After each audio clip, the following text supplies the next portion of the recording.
बेटा, तुम्हारे पापा की अर्थी रखी है, तुम्हें वसीयत की पड़ी है। अभी कुछ दिन पहले ही प्रकाश जी की हृदय गति रुकने से मृत्यु हो गई थी।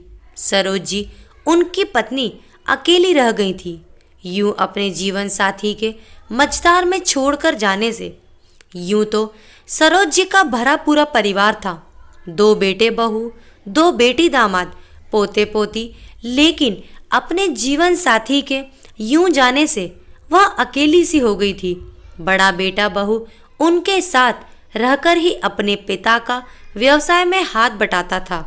दूसरे बेटे का मन उनके पास नहीं लगा। उसके सपने बड़े थे और वह बड़े शहर चला गया। उसकी पत्नी संयुक्त परिवार में रहना नहीं चाहती थी। उस समय प्रकाश जी ने सरोज जी से कहा था, कोई बात नहीं सरोज, इस बहाने हमारा व्यवसाय बड़े शहर में भी फैल जाएगा। और उन्होंने विजय को भी एक दुकान उस शहर में खुलवा दी। समय समय पर प्रकाश जी उस दुकान का हिसाब किताब देख लेते और जितनी जरूरत पड़ती उतने पैसे विजय को भेज देते। छोटा होने की वजह से सरोज जी का दिल हमेशा विजय में रहता। बड़े बेटे अजय के पास रहते हुए भी उन्हें उससे ज्यादा लगाव नहीं था। बड़े बेटे बहू ने उनकी सेवा में कोई कसर न छोड़ी, लेकिन वह कभी खुश न होती। एक दिन विजय बोला, माँ, पापा की वसीयत कहाँ है? 1 महीना हो गया है पापा को गए, अब तो उनकी वसीयत देख लेते हैं। मुझे भी वापस जाना है, उससे पहले ही इस घर का बंटवारा हो जाए तो अच्छा है, फिर मैं दोबारा नहीं आ पाऊंगा। विजय की बात सुनकर सरोज जी को बहुत दुख हुआ। उन्हें उम्मीद नहीं थी कि उनका बेटा ऐसा कह सकता है। अभी तो पिता को गए महीना ही हुआ है और ये बंटवारे की बात कर रहा है। सरोज जी बोली, बेटा, अभी तुम्हारी माँ जिंदा है और तुम मेरे जीते जी बंटवारे की बात कर रहे हो। खैर, तुम यही चाहते हो तो ठीक है। सरोज जी का दिल टूट गया था। वह तो अपनी बाकी जिंदगी विजय के साथ रहकर गुजारना चाहती थी। अगले दिन उन्होंने वकील साहब को बुला लिया। वकील साहब के आते ही उन्होंने घर के सभी लोगों को बुला लिया। माँ, वकील साहब क्यों आए हैं? अजय, बड़े बेटे ने पूछा। विजय बंटवारा चाहता है, पिता की वसीयत सुनना चाहता है। लेकिन विजय, बंटवारा क्यों? क्या भाइयों के बीच भी बंटवारा होता है? सब कुछ माँ का ही तो है, फिर क्यों बंटवारे की बात? नहीं भैया, जिंदगी का कुछ पता नहीं। मैं अपने बीवी बच्चों का भविष्य दांव पर नहीं लगा सकता, इसीलिए मुझे मेरा हिस्सा दे दो, फिर मैं यहाँ से चला जाऊँगा। अजय हार कर एक तरफ हो गया। वकील साहब ने प्रकाश जी की वसीयत पढ़नी शुरू की। मैं प्रकाश, आप सबका अभिनंदन करता हूँ। मेरी वसीयत पढ़ी जा रही है, इसका मतलब घर में बंटवारे की बात शुरू हो गई है। दुखी मत हो सरोज, यह तो एक दिन होना ही था। आज तो तुम्हारी आंखों से पुत्र प्रेम की पट्टी हट गई होगी। इतना सुनते ही सरोज जी की आंख से आंसू गिरने लगे। बड़ी बहू सुरभि ने उन्हें संभालना चाहा तो उन्होंने इशारे से रोक दिया। आगे पढ़िए वकील साहब। मैं अपना पुरखों का ये मकान और अपनी दुकान अपने बड़े बेटे अजय के नाम करता हूँ।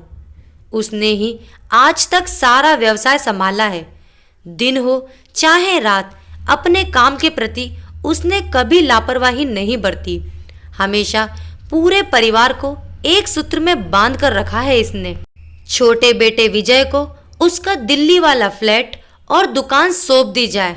मैंने पहले विजय को बहुत बार पैसा दिया है, तो इस समय उसे 5 लाख रुपए की जो एफडी मैंने उसके बच्चों के लिए बनवा रखी थी, वह सौंप दी जाए। दोनों बेटियों को 10-10 लाख रुपए बच्चों के नाम एक एफडी बनवाकर दे दी जाए। अगर सरोज अजय के साथ ना रहना चाहे तो सरोज और मैंने जो एक छोटा सा घर अपने प्यार से सजाया था, वहां जाकर रह सकती है। मरते दम तक सरोज उस मकान की मालिक है। उसके बाद उस मकान में वृद्धाश्रम बना दिया जाए।